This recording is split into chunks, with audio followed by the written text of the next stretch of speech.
ওম নমো ভগবতে বাসুদেবায়। ওম নমো ভগবতে বাসুদেবায়। ওম নমো ভগবতে বাসুদেবায়।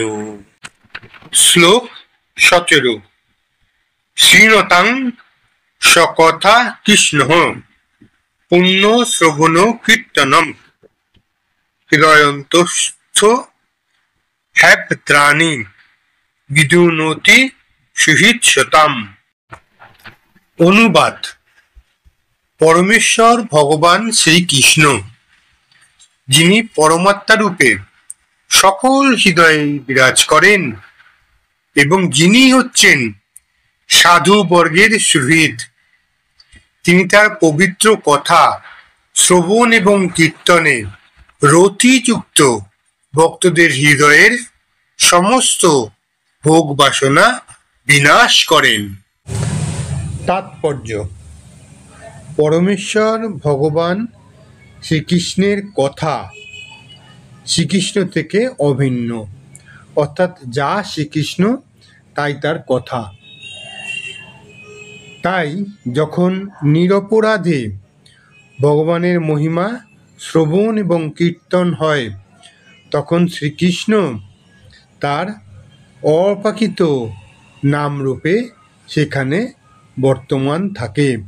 এই অপ্রাকৃত ব্যাপারটি হচ্ছে অলৌকিক ব্যাপার, এটা জড়জাগতিক বিষয় নয়, এটা অলৌকিক একটা কথা বা নাম। সেই অলৌকিক নামরূপে সেইখানে শ্রীকৃষ্ণ বর্তমান থাকেন। সেই নাম ভগবানের মতোই পূর্ণ এবং শক্তিমান। ভগবান তার দিব্য নামে সর্বশক্তি অর্পণ করেছেন। সেই নাম উচ্চারণ করার জন্য কোনো স্থান, কাল বা পাত্রের বাধ্যবাধকতা নেই এবং যে কেউ শ্রদ্ধা এবং মনোযোগ সহকারে সেই নাম কীর্তন করতে পারেন। ভগবান আমাদের প্রতি ভীষণ কৃপালু।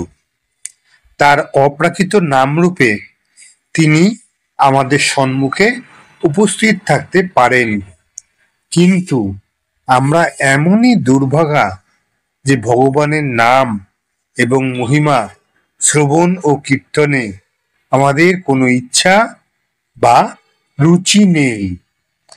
কিন্তু কিভাবে এই রুচি লাভ করা যায় না, তা সম্ভব হয় কেবল ভগবানের শুদ্ধ ভক্তের সেবা করার মাধ্যমে।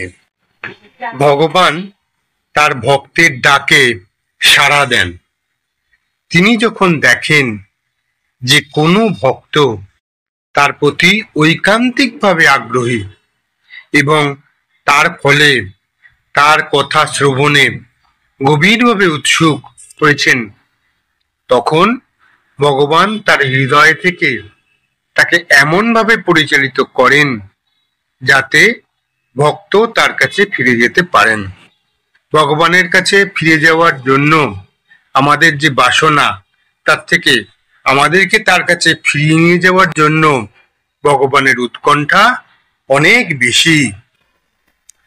কেউ যখন ভগবানের কাছে ফিরে যাওয়ার জন্য প্রত্যাশী হন, তখন ভগবান সর্বতোভাবে তাকে সাহায্য করেন।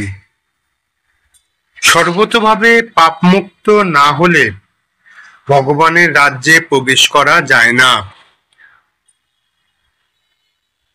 কামিনী এবং কাঞ্চন হচ্ছে ভগবানের কাছে ফিরে যাওয়ার পথে সবচাইতে বড় প্রতিবন্ধক। ভক্তিমার্গে বহু বড় বড় ভক্ত এই প্রলোভনের বলি হয়ে ভক্তিমার্গ থেকে অধঃপতিত হয়েছেন, কিন্তু ভগবান নিজে যখন কাউকে সাহায্য করেন, তখন ভগবানের কৃপায় তা অত্যন্ত সহজসাধ্য হয়।